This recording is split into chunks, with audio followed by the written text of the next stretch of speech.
heart of where innovation, money, and power collide in Silicon Valley and beyond.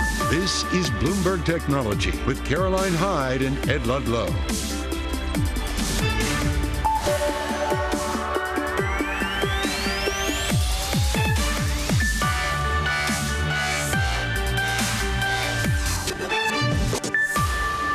Live from San Francisco and New York, this is Bloomberg Technology. Coming up, AT&T reveals a massive new cyber attack. Details ahead.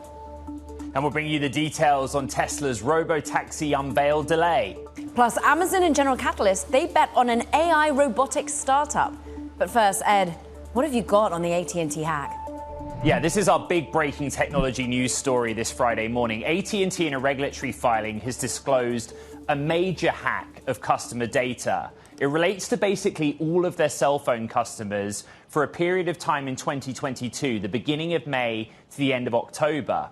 It is a broad spectrum of customer data, but right now the belief is that that data that has been obtained by malicious actors is not publicly available. We're actually way off session lows on the stock, down 0.7%. We have been down kind of the most in about a month. It's kind of a hard to gauge situation. I think the main point is that we're still assessing, Caroline, the vulnerability of that customer data. But the context, I think, is that this is a big hack. This is something that, and it's different from a hack a year ago, which we've already talked about. Well said. The context is this has happened quite recently. Before we get straight to John Butler of Bloomberg Intelligence on the hack. As Ed mentioned, John, AT&T has said it currently doesn't believe that the data is publicly available. What is the damage?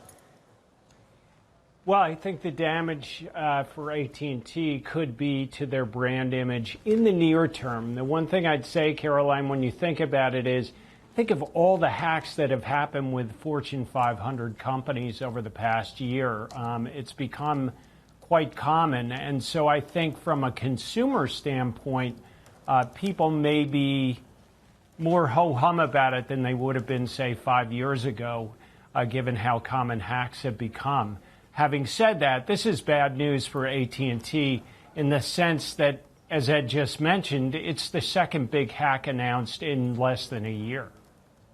I want to bring some of the latest news we've got, John, to you and our audience just before we came on air. To be expected, but we started to hear from regulatory agencies and bodies, and AT&T had already said they were in touch with law enforcement, but the FBI says it's been contacted by AT&T about this. The FCC is investigating the massive hack of AT&T customer data. The question is, what is the vulnerability to AT&T? What is the risk to the company from this point? So I think regulators are going to look into how it's handling its data. So to be clear, this hack was not on AT&T's network. To be clear, its network was not breached. It was housing data with a third-party cloud provider. So it generates massive amounts of data through call logs, right? When you call someone, it logs your number and the number being called. That's the type of data that was stored on, as Bloomberg reported, Snowflake's data platform, and that's where the breach was. So I think data regulators or telecom regulators are going to look into data storage practices, and of course AT&T will be open to potentially consumer lawsuits from this. To that point, we reached out to Snowflake as well, John, and the company saying we have not identified evidence suggesting this activity was caused by a vulnerability, misconfiguration or breach of Snowflake's platform. Is there any read across to more broadly how companies like AT&T do work with third parties? So I think, like a lot of Fortune 500 companies, a lot of data now is moving into cloud storage because it just isn't practical in the age of data to store everything on premise. So I'm sure AT&T is going to do a reevaluation of its vendors. I'm sure a lot of companies do that routinely. And for Snowflake, I think they are probably, having spoken with our analyst here who covers the company, they're probably going to lean much more heavily into securing their platform and augmenting the level of security around the data that's housed on the Snowflake network. John Butler, Bloomberg Intelligence, thanks for breaking it all down for us. We appreciate it. Meanwhile, we follow on from an incredible scoop from our own Ed Ludlow. and Danaher yesterday that Tesla has been, of course, delaying that rollout, that unveiling of its robotaxi that was set for August the 8th by a couple of months. Now, we're down on a 2-day basis, but we have recovered somewhat on the trading today. Dan Ives, I'm pleased to say, Managing Director, Senior Equity Analyst at Wedbush, joins for more. And you put out a note very quickly on this reporting saying the delay did not change, ultimately, your bullish call on Tesla. Why not? Look, I mean, it's 2 months. We're not talking 9 months, a year.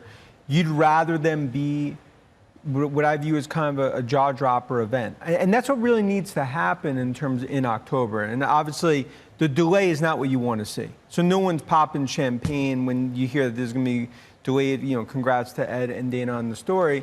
But in terms of the AI story, FSD, the next phase of Tesla, that's unchanged. That's why, in our opinion, this is just more an air pocket period to get on to what I view as gold at the end of the rainbow.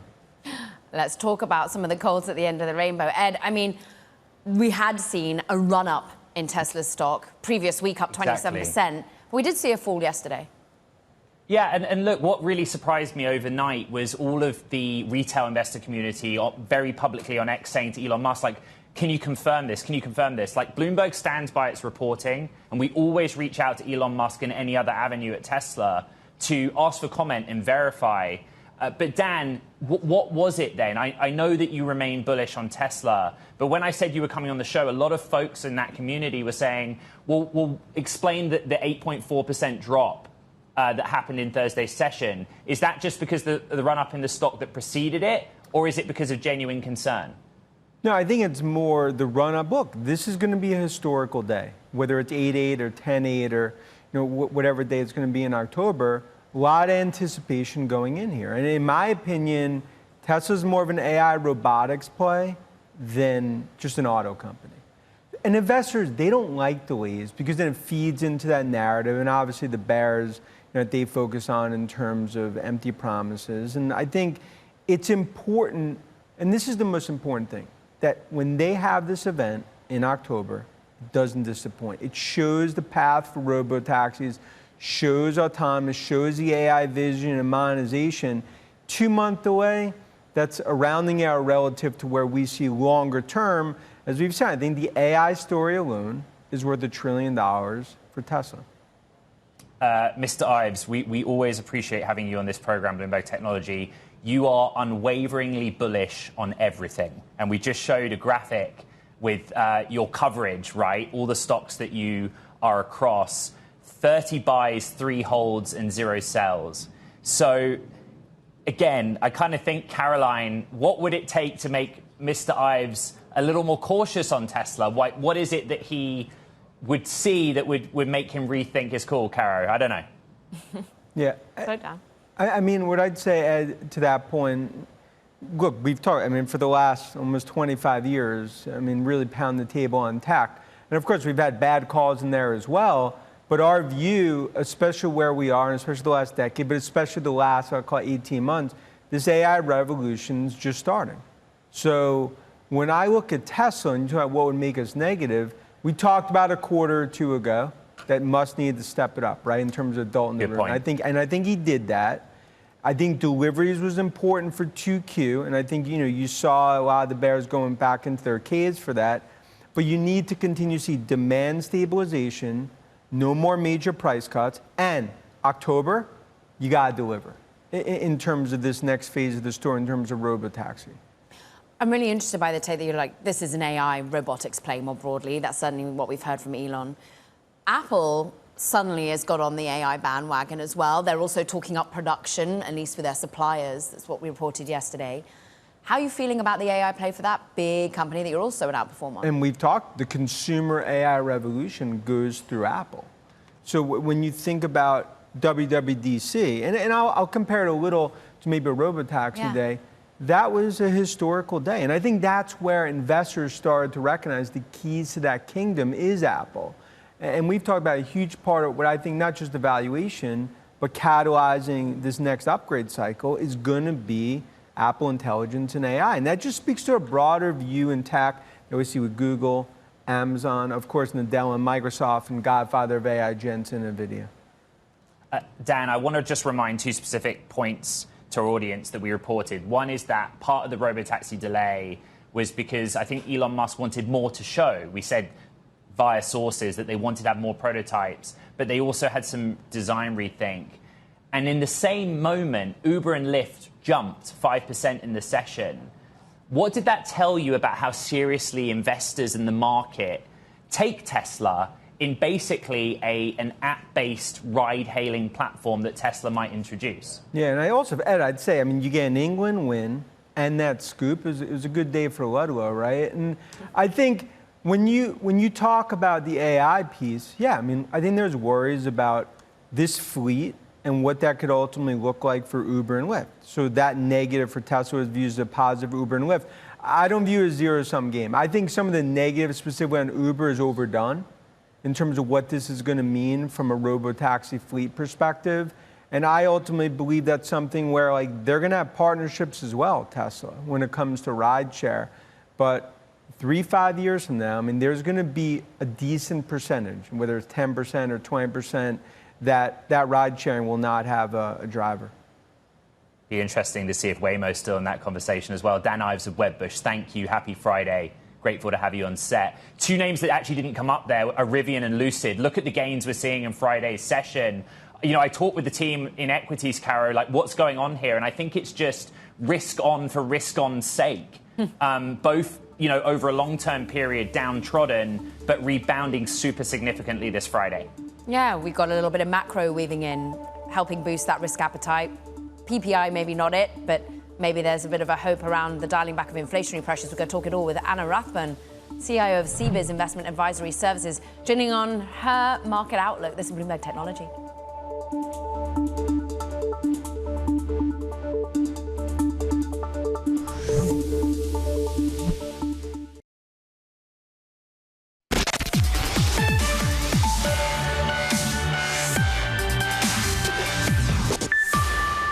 Let's get a bit of a macro picture right now in the markets. There's risk on for tech names. The Nasdaq goes higher, more than 1.2%. Volumes higher on this benchmark as well. And that's as perhaps we get a feel-good music coming back in when we're looking at consumer expectations for inflation dialing down to 2.9%. Yes, US producer prices were climbing a little, but actually if you dig into the personal consumption expenditure price index, that didn't look bad. Two-year yields, they fall. We're seeing actually Europe on fire. Stock markets more broadly around the world doing well, albeit maybe some in Asia sell off, Japan intervening once again. But we want to get to the macro picture and what it means for tech stocks. Anna Rathbun's with us, CIO of CBIZ Investment Advisory Services.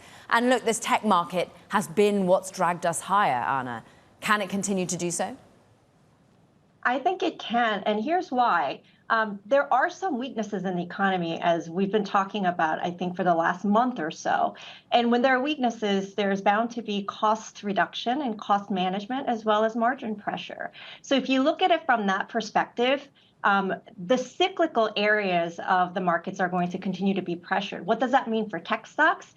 We have believed that the tech stock rally has not just been an AI phenomenon, it is also a quality phenomenon. So when you have tech stocks running, really the companies that are at the Max 7 companies that have given us more than 50% year-over-year earnings growth in Q1, there's a reason to be in those stocks other than AI. Right. So if you continue to see economic pressure, we think there's more room for quality stocks to do well.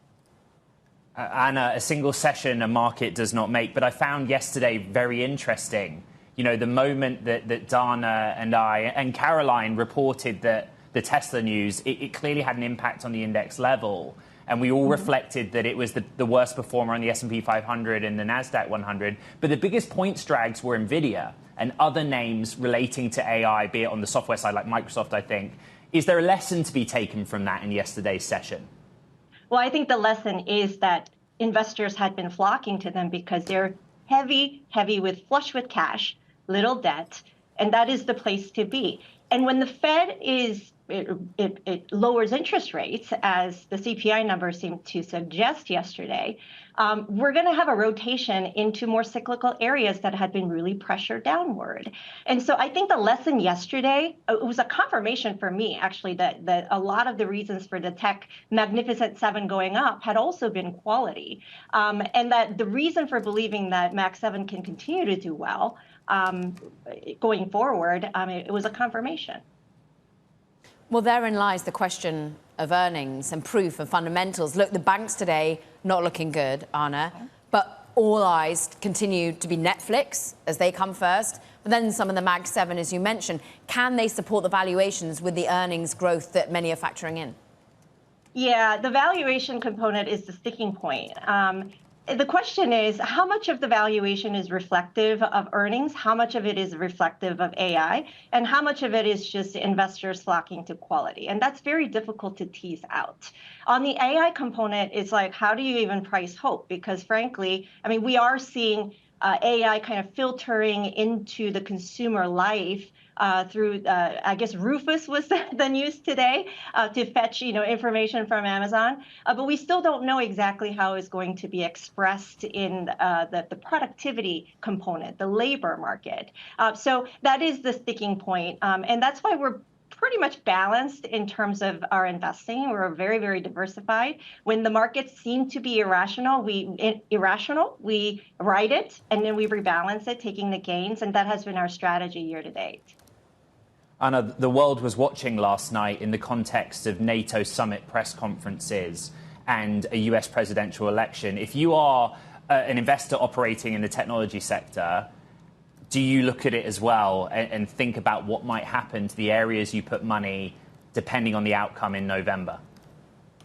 Well, so the big threat, I think, to big tech is regulation.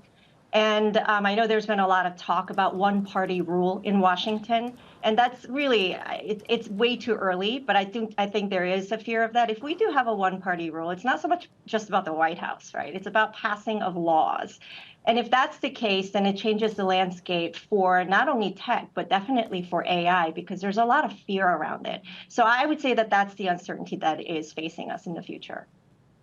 Anna Rathbun, CAO of CBIZ Investment Advisory Services, thank you very much. Now, coming up on Bloomberg Technology, there are growing calls on the Hill for a probe into Microsoft's AI deal with the Emirati company G42. We have some more details next. This is Bloomberg Technology.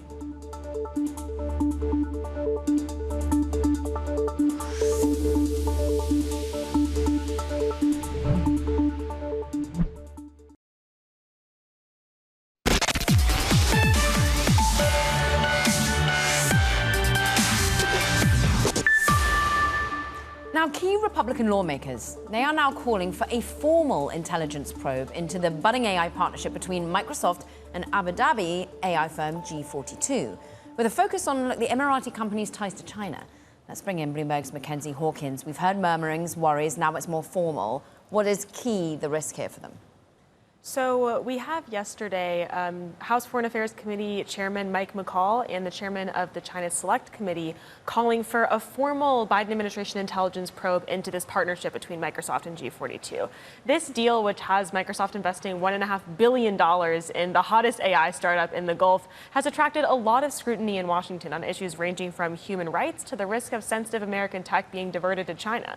And folks in Congress have been frustrated for a long time about what they see as a lack of transparency from the Biden administration. They haven't gotten a comprehensive briefing, and they're now saying it's not enough for the U.S. government to be working on sort of general frameworks behind closed doors. They want to see the intelligence community prepare a formal assessment and evaluate all of the national security risks that they've identified. Mackenzie, you and I have been through a similar story together with CATL, the Chinese battery maker, and its relationships with U.S. automakers. And it was kind of the China hawks that were doing this in D.C. How analogous is this G42 and Microsoft tie? So we're looking at, two different types of investments. The CATL thing that you mentioned has a partnership between CATL and Ford for a battery plant in Michigan. But it's not actually a direct investment by Ford into a Chinese company. And in G42's case, this isn't a Chinese company. The concern actually is that if the U.S. allows sensitive American technology, everything from AI model weights to the NVIDIA H100 chips that would be necessary to actually stand up a data center, that China would be able to use G42 and the UAE as a country as a backdoor to access technology that the U.S. has cut China off from. So these are sort of different situations, but a similar tide of concern in Washington that's been consistent over the past couple of years that any deal between a U.S. company and a Chinese company or a company with links to sanctioned Chinese companies poses an inherent national security risk. Bloomberg's Mackenzie Hawkins, always on it. Really appreciate your reporting this Friday. Thank you. OpenAI has come up with a set of 5 levels to track its progress toward building AI software capable of outperforming humans. It's the startup's latest effort to help people better understand its thinking about safety and the future of AI. Bloomberg's Rachel Metz is here with the details. I saw you put this out last night on social media, and I think for the everyday person right through to investors and AI industry participants, this is kind of a set of codified rules that might be helpful. What are they? So the company has these 5 levels, and they also told employees that they believe they're on level 1, which is chatbots, similar to ChatGPT, which is probably their most popular product. They're sort of on the cusp between level 1 and level 2, which they call reasoners. This would be machines that have more of the reasoning type capabilities, similar to what humans today can only do. They put this out in part because they want people to be a little bit more aware of how they're thinking about this process of trying to build artificial general intelligence, which has long been the company's stated goal. Whether or not they will get there is another story, but they've been working on this for quite a long time. And Rachel, I mean, to that point, Sam Altman himself has said maybe we get to AGI in the next decade, but has there been any whisperings of ultimately how far along, how quickly we could get to the ultimate level 5? I mean, I think everybody has a different opinion on this. I mean, one of the things we have to think about is this is a very rough draft in progress thing that they're working on here, as they were very clear about saying, and they're going to be taking feedback from a lot of different kinds of people. But nobody can really agree on what it even would mean to have artificial general intelligence, AI that can outperform humans or do all the things that humans today can currently do. So maybe we need to work on that too, figure out what do we mean when we talk about that? Like, what would that look like? Bloomberg, Rachel Metz, all over trying to gauge the risks that is to artificial intelligence. Meanwhile, coming up, look, we're going to be discussing the state of crypto markets. Tomas Perfumo is joining us, head of strategy over at Kraken. Ed, some interesting news on IPOs. Yeah, some breaking news. The Wall Street Journal is reporting that StubHub has delayed its plans for an IPO until at least September. And the rationale that the Wall Street Journal is reporting from StubHub is that we have some choppy market conditions, StubHub being the sort of online resale marketplace for tickets. Interesting one. Stay with us. We'll be right back. This is Bloomberg Technology.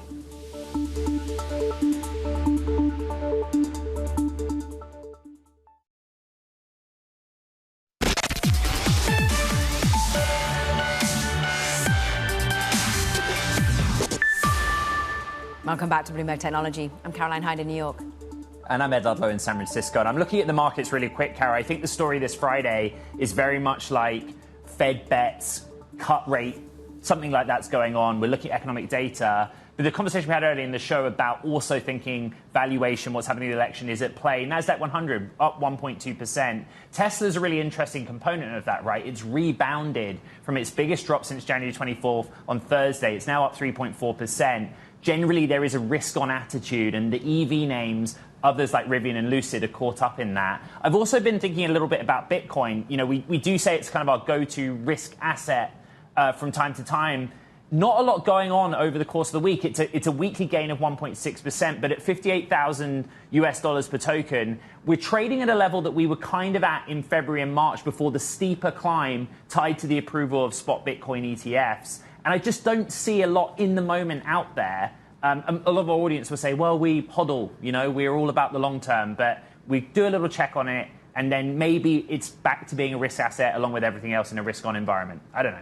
Well, if you don't know, we've got someone to ask. Tomas Perfumo is with us, head of strategy at Kraken. And Tomas, look, there's been a lot of supply-side issues weighing, at least sentiment-wise, worries about the Mt. Gox issuance coming back, money being given back, and German government moving things around within wallets. But fundamentally, what is our next catalyst? Is it the ETH ETF, if and as and when it comes? Yeah, so I think in the short run, I'd say there's about 4 big catalysts in the second half that I'm looking out for. So broadly speaking, risk assets, we're talking about the macro economy. So Canada, Europe already cutting interest rates. Question is, when is the Fed going to do it, and to what degree are they going to do it?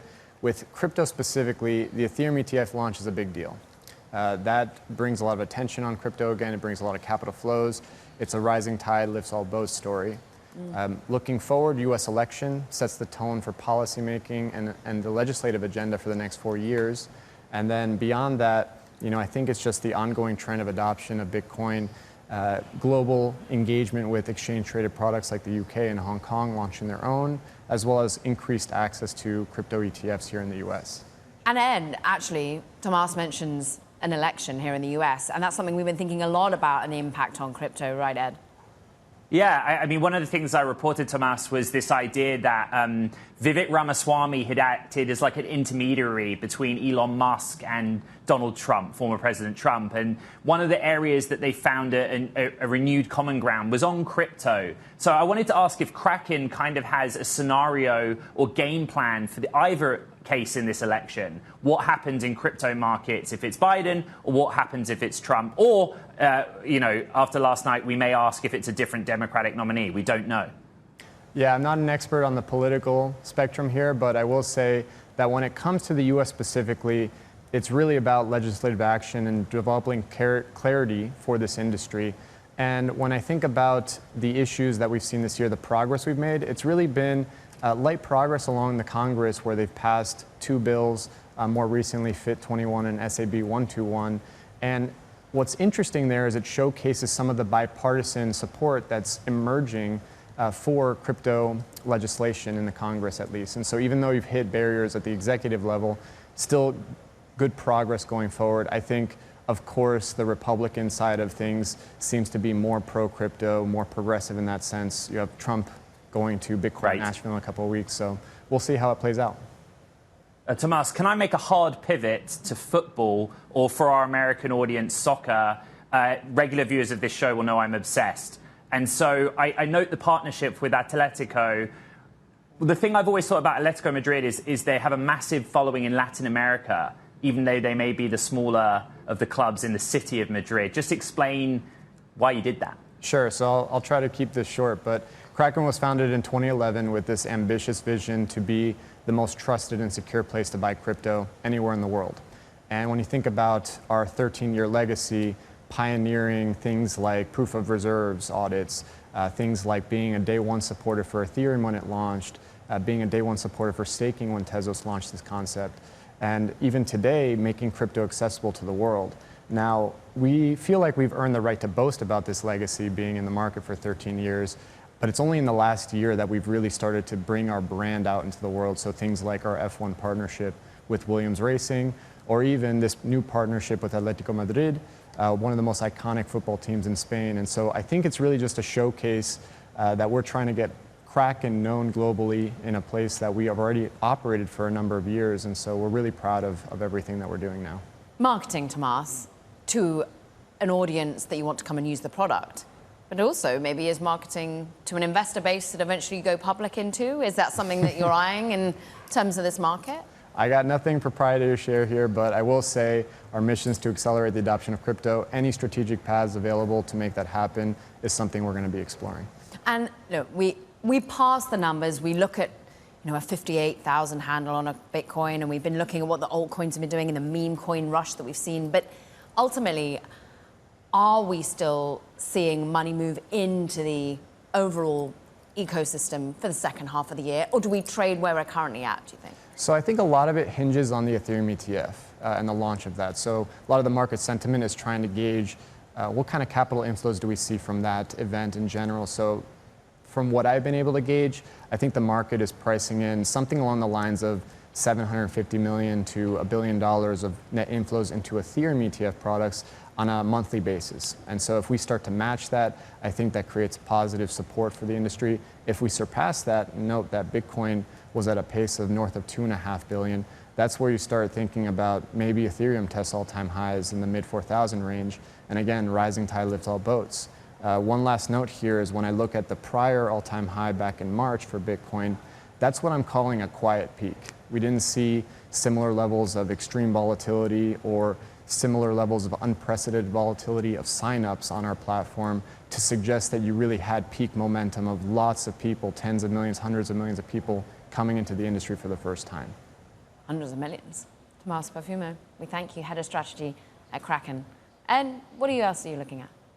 So some of the other big news stories in today's Talking Tech. First up, a rare failure for SpaceX. The company's Falcon 9 rocket deployed 20 Starlink satellites, but into the wrong orbit. In a post on X, CEO Elon Musk said a portion of the upper engine failed for unknown reasons. SpaceX has said it made contact with 5 of the satellites and will attempt to reposition them using the attached thrusters. Within the last hour, the FAA has announced it will require a probe into that Falcon 9 failure, but I would say that's largely procedural. SoftBank strengthens its chip investments. The Japanese investor acquired UK semiconductor startup Graphcore. The company is set to operate as a SoftBank subsidiary and will keep its management team. The financial terms of that deal were not disclosed. And Samsung is facing more walkouts, this time at one of the company's most advanced AI memory chip plants. Several hundred workers joined the protests on Thursday and Friday as the campaign for higher wages continue. Union leaders have told Bloomberg they're targeting smaller but important complexes in the hopes of amping up pressure. Caroline. Fascinating. Meanwhile, stay global with Russian story now. Waging a war under the sea? This question has been emerging after a worrying pattern of missing underwater cables. Bloomberg's Jordan Robertson has the story. In 2021, an unexplained incident occurred off the coast of Norway. An important undersea data cable had been damaged, and no one could explain why. Something was obviously seriously wrong. Nothing worked anymore. No instruments, no sensors. Where the cable was supposed to be, there was no cable. You just see mayhem. At the bottom of the world's oceans lie an essential network of data cables. They stretch hundreds of thousands of miles around the world. Information flow, communications, banking system, financial communications, it's a vast network and it's extremely vulnerable. Damage to any of them could be catastrophic. It could spread a panic, disrupt the normal functioning of states. In the last few years, there have actually been a whole series of incidents involving undersea cables. These may not be freak accidents. They may actually be a sign of something more sinister. Sabotage.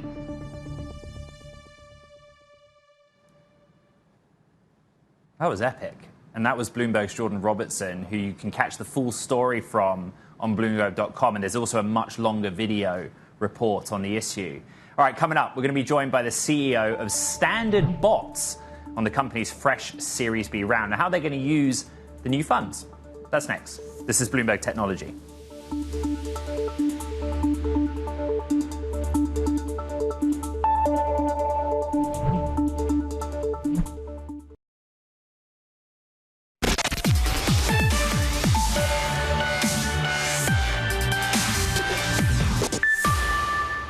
Let's talk about robotics, AI robotics. The startup Standard Bots. It's raised $63 million over a series of deals, with a majority of the funding haul, which has not previously been reported, coming in at $39 million Series B round, led by General Catalyst, with participation from some key strategics, Amazon Industrial Innovation Fund and Samsung Next. Here from Standard Bots CEO, Evan Beard. Great to have you here. Thank you for having me. How quickly did it come about? Came really quickly. General Catalyst actually preempted our round, so I think it shows how hot AI and robotics is at the moment. Okay, does this feel like slowly, all at once? Because I'm pretty sure you've been at this for quite a while, and already you've had your robotic arms in companies. That's exactly right. I think it's a moment in time where we realize this is happening. Evan, really grateful to have you on the show. I want to go into those strategics. You know, we've done a lot on this program about Amazon, robotics in the warehouse. Samsung, I guess, is the opportunity down the line in the manufacturing context. What are you kind of hoping for there? Yeah, so we realized a few years ago we could make an American-made robot that's easier to use, more affordable, and most importantly, capable of performing many more tasks than other robots out there. Most robots today, they have this rigid programming it's sort of like code, something that resembles code. And so we're focused on this new paradigm where you just demonstrate the task that you want the robot to perform, and then it can learn how to perform that from the demonstration autonomously. So we're just showing some pictures of the technology we're talking about. We're not talking about humanoid robots. We're talking about cutting edge of robotic arms, essentially. Why is yours better than the rest? We've had some similar things on the show, Evan. Yeah, I think we don't need to create legs and a torso to make a huge impact. So our approach is we make a device, and this device, it's sort of like scissors, but it can grip instead of cutting. And you can show how to assemble something, show how to prepare food, what have you. And it learns from that demonstration.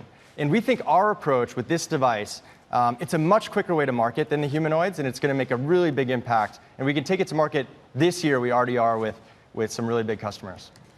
Look, how hard is this? What sort of academic affiliations are you having to have? How much are you having to push forward innovation with the funding that you've got? Is this now about hiring talent? Is it about expanding here in New York? Yeah, it's definitely hard. We've got an amazing team, so they really get all the credit. But we've hired from places like Cruise, Waymo, Rivian, Meta. So we've got the best of the best on the team. We really think this can make a really big impact in the world. So that drives our team, and it's a lot of fun too. So I mean, spell out the mission here, because many who are working in manufacturing might be like, well, that's my job. So ultimately, what is the net positive outcome that you want from this business that drives all the people to want to leave Rivian and other key companies to come to you? Yeah, actually, we have industry stats show over the next few years a shortage of 2 million workers. So it's not so much replacing jobs as we have this huge shortage. And we really think that most of the products we buy are not made in the US, or many of them aren't. And so if we can bring back manufacturing, that actually creates jobs. And it's better for national security. It's better for the environment to produce where we use the items. And these kind of productivity boosts, they really lower the cost of food and other items for people who can't afford them the most. So we think it's really important work. They can have a large positive impact. And there's a huge shortage right now in jobs. So I think people can rest assured. I've listened to Jensen Huang talk about the biggest opportunities to be unlocked by what's happening in large language models, and robotics is front and center for him. What I find interesting is your scale and your location in New York. So talk to me about building the company, talent. Is the money you've raised enough? Walk us through the roadmap of the next couple of years. Yeah, we're bringing this to market this year in a big way. Talent is, I think this is like a really, really fun, other than being a TV anchor like you, Ed, this is one of the most fun things you can work on right now in tech. So it hasn't been that hard to attract amazing talent, and I think the mission-oriented focus of the company helps to attract amazing talent as well. But we're going to continue to need amazing people. We've doubled our team in the last 12 months. Our robot orders have gone up 20x in the last year. So we're really experiencing a lot of growth. We're trying to hire to handle the growth and the orders, and we're very excited about the future. Evan Beard, CEO of Standard Bots. Great to have you on the show. Thanks so much for having me. Coming up, we're going to take a look at X's video ambitions and if their efforts have translated into anything tangible yet. This is Bloomberg Technology.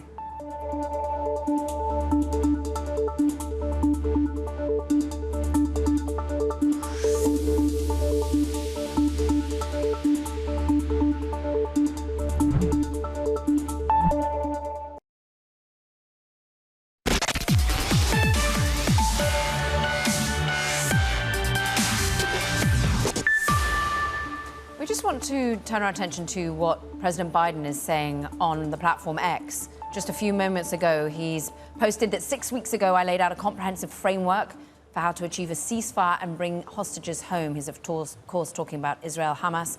There's still work to do, and these are complex issues, but that framework is now agreed by both Israel and Hamas. And he says he's making progress. And interesting use, of course, of the social media platform.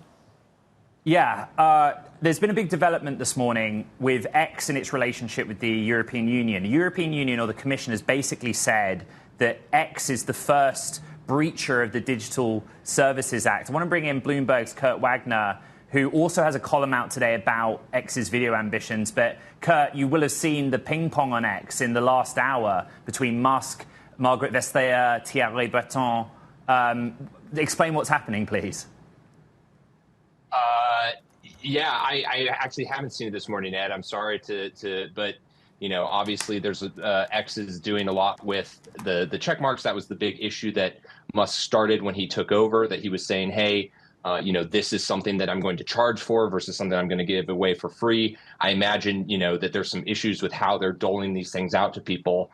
And obviously they've run afoul of some EU regulations before, so it doesn't surprise me that they're running into this again. Yeah, I mean, across the board, though, this is something that Elon Musk wants to be able to be bringing back brands, bringing back the talk of driving forward revenue and people's confidence. How is he doing that with video at the moment, Kurt? Yeah. Well, you may remember that at CES a few months ago, they said that they were going to really push into this high quality, professionally produced video shows. And they announced a bunch of partners, Don Lemon, Tulsi Gabbard, Jim Rome. And there was this big idea that X was going to sort of be like a second TV, right? You would watch these highly produced things on your phone. Well, 6 months later, a lot of this just hasn't materialized. We've talked about what happened with Don Lemon. That show has fizzled out. Tulsi Gabbard has not posted any shows yet. Jim Rome is posting shows, but I watched yesterday. There were no ads running alongside these shows. So it just feels like this big push, this big sell to rebrand X as this video destination, in my opinion, seems to really be struggling right now, 6 months into this process. The question is eyeballs, right? So Elon Musk really emphasizes this data point of user seconds, how many seconds user eyeballs are on the platform. If you go to a tweet, you see the tweet views. And if you posted the video, you get separate data. Is there any confidence from advertisers that it is actually being watched if you put video content to the platform? Yeah, I mean, this debate between views and, someone actually sitting there and consuming it has been a big issue for years, and not just on X, right? We've talked about this with Meta before, Instagram as well. And so I think the issue, and what I put in the column this morning, what I heard from a source is that part of the reason these shows aren't really getting made is that they are having issues with advertiser demand, right? And if people are sitting there throwing money at you, those projects usually get made. But the fact that they're not seeing that interest from advertisers is sort of a sign that, the views probably aren't there, right? Because advertisers are going to want to go where they can get eyeballs. So I don't know the specific numbers behind this, but usually, Ed, as you know, if there's an audience, there are advertisers that want to reach them. And the fact that there's not that interest right now is sort of a telling sign. How are things internally at X right now, Kurt? Yeah, I mean, I think it's tough because there's a lot of cost cutting still going on. There was this big push, obviously, when Elon took over. There were a bunch of layoffs, a bunch of cost cuts. Things sort of settled down.